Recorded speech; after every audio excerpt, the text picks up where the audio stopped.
اعوذ باللہ من الشیطان الرجیم بسم اللہ الرحمن الرحیم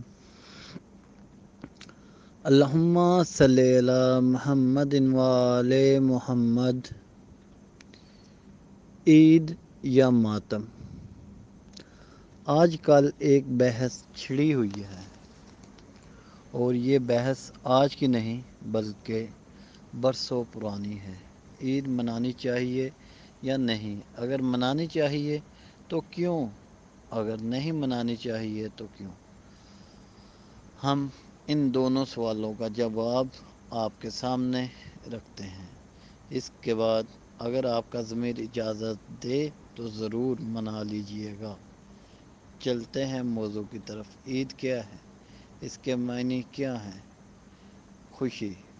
اب سوال یہ ہے کہ کیا واقعی الفطر جو ہے وہ آپ کے لیے عید ہے یا نہیں؟ کیونکہ عید اسی کی ہوگی جس کے روزے بارگاہ الہی میں قبول ہوئے ہوں گے،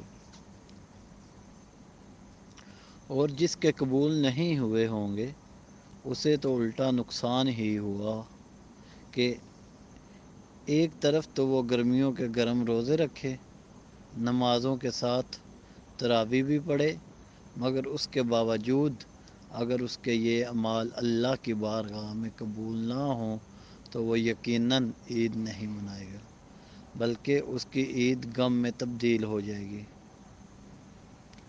اب پھر یہاں سوال یہ پیدا ہوتا ہے کہ ہمیں کیسے پتہ چلے کہ اللہ نے ہمارے روزے قبول کیے یا نہیں؟ تو اس کا جواب یا تو نبی اکرم صلی اللہ علیہ وآلہ وسلم دے سکتے ہیں، یا پھر امام زمانہ، کیونکہ وہ صاحب شریعت ہیں۔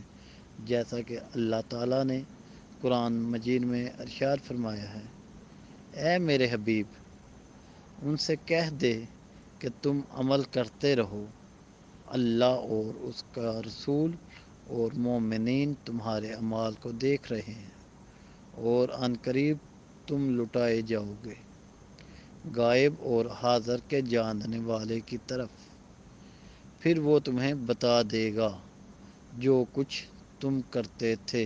سورہ توبہ آیت نمبر 105۔ اس آیت میں مومنین سے مراد حجت خدا یعنی امام زمانہ ہے، جو مخلوق خدا کے اعمال کا شاہد یعنی گواہ ہے، اور اعمال یہاں سے ہو کر ہی بارگاہ خدا میں پہنچتے ہیں۔ یا پھر آسان کر کے بتاؤں کہ ان کی بارگاہ الہی میں پہنچتے ہیں، یا ان کی بارگاہ ہی بارگاہ الہی ہے۔ یہ اعمال قبول کریں تب ہی قبول ہوں گے، اور اگر یہ رد کر دیں تو اللہ بھی قبول نہیں کرے گا، کیونکہ یہ باب اللہ ہے، عین اللہ، لسان اللہ ہے۔ اب اگر کسی کی امام زمانہ تک رسائی ہے تو وہ ضرور پوچھ کر بتا دے کہ مولا ہمارے روزے آپ نے قبول کیے یا نہیں۔ اگر تو وہ جواب دیں اور کہیں کہ میں نے قبول کیے ہیں، تب تو ضرور عید منانی چاہیے۔ اگر ان کی طرف سے جواب نہ آئے تو جواب آنے تک عید کو پینڈنگ رکھنا چاہیے۔ اب جو لوگ عید مناتے ہیں، یعنی شیعہ گروہ کے علاوہ جتنے فرقے ہیں، وہ بڑی دھوم دھام سے عید مناتے ہیں۔ ان میں جو اعتکاف بیٹھتے ہیں ان کی خوشی تو پھولے نہیں سماتی، گلے میں ہاتھ ڈالے وہ تمام رشتہ داروں کے گھر میں جاتے ہیں، یا پھر تمام رشتہ دار اس کے گھر مبارکباد دینے ضرور آتے ہیں۔ اور پھر عید والے دن تو اجتماع عظیم ہوتا ہے، ہر چھوٹا بڑا نئے کپڑے پہنے ہوئے عیدگاہ میں عید کی نماز پڑھنے جاتا ہے، اور پھر نماز کے بعد ایک دوسرے سے گلے بھی ملتے ہیں۔ اور ایک دوسرے کو عید کی مبارکباد بھی دیتے ہیں۔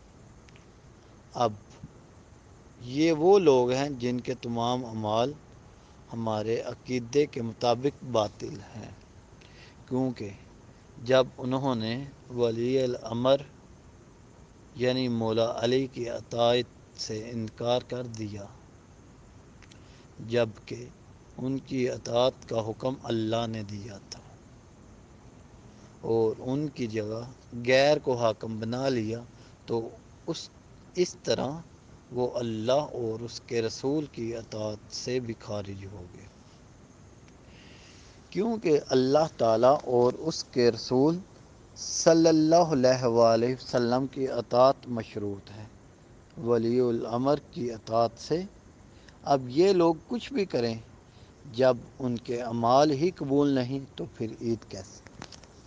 خدا کی قسم، اگر انہیں ان کے اعمال پر جو انہیں سزا ملے گی وہ اگر دکھا دی جائے تو عید تو دور کی بات، یہ لوگ کبھی مسکرا بھی نہیں سکیں گے۔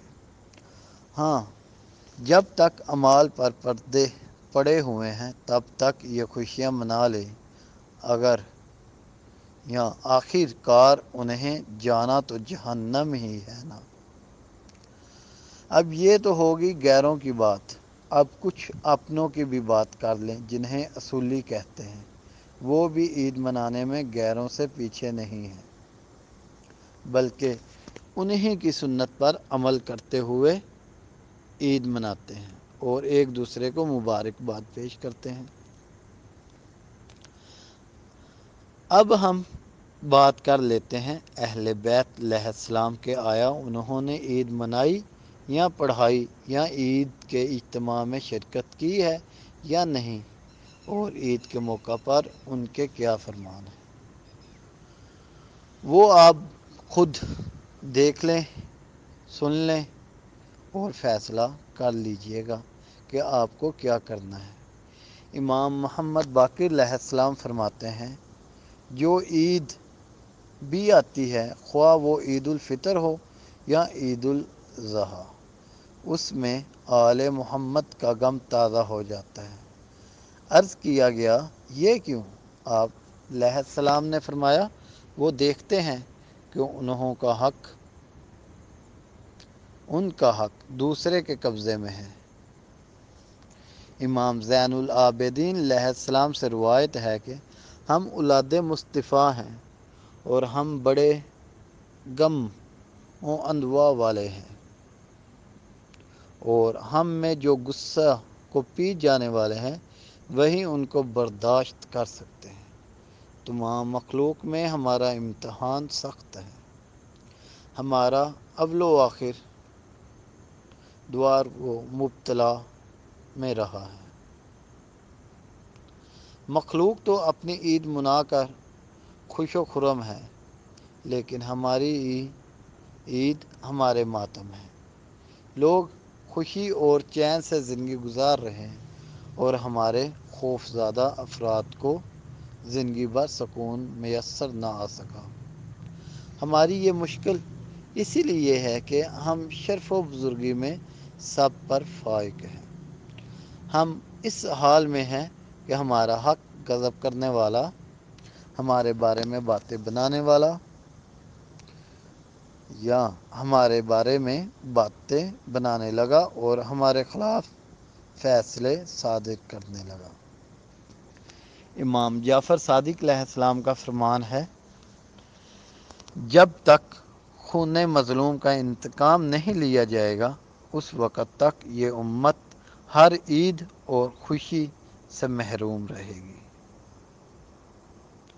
یعنی جب تک مولا ولی العصر قائم آل محمد اپنے مظلوم اجداد کا انتقام نہیں لے لیتے تب تک کوئی عید نہیں ہے۔ اگر کوئی منا بھی رہا ہے تو اپنی ذمہ داری پر منا رہا ہے، اس میں محمد و آل محمد منشو و رضامندی نہیں ہے۔ شریکت الحسین بی بی سلام اللہ علیہ فرماتی ہیں، میرے بابا کی شہادت کے بعد جب عید آئی تو سب مسلمان آپس میں عید مل رہے تھے، ہر طرف خوشی کا سما تھا، مگر ہمارا گھر سوگوار تھا۔ ہم منتظر تھے کہ کوئی مسلمان آئے گا اور ہمیں بابا کی شہادت کا پرسہ دے گا، مگر کوئی مسلمان ہمیں بابا کا پرسہ دینے نہیں آیا، اور ہم تنہا ہی اپنے بابا کو روتے رہے۔ آل محمد صلی اللہ علیہ وآلہ وسلم پر اب کوئی خوشی نہیں آئے گی۔ خانوادہ رسول اب تا قیامت عزادار رہے گا۔ اب آپ نے عید کے بارے میں معصومین علیہ السلام کے فرمان سن لیے، دیکھ لیے۔ یقیناً جو محمد و آل محمد کا شیعہ پیروکار ہے وہ تو عید نہیں منائے گا۔ جو کسی مجتہد یا خود ساختہ بنائے گئے ائمہ کے پیروکار ہیں وہ ایک نہیں چار چار عیدیں منائیں، انہیں فائدہ نہیں ہوگا، بلکہ یہ جتنی خوشی منائیں گے اتنا ہی غم میں مبتلا ہوں گے۔ دعا ہے کہ مولا قائم آل محمد کا جلد ظہور ہو تاکہ آل محمد کے اجڑے ہوئے گھر آباد ہوں، ان میں بھی دائمی خوشی آئیں۔ الہی آمین۔ اللہم صلی علی محمد و آل محمد۔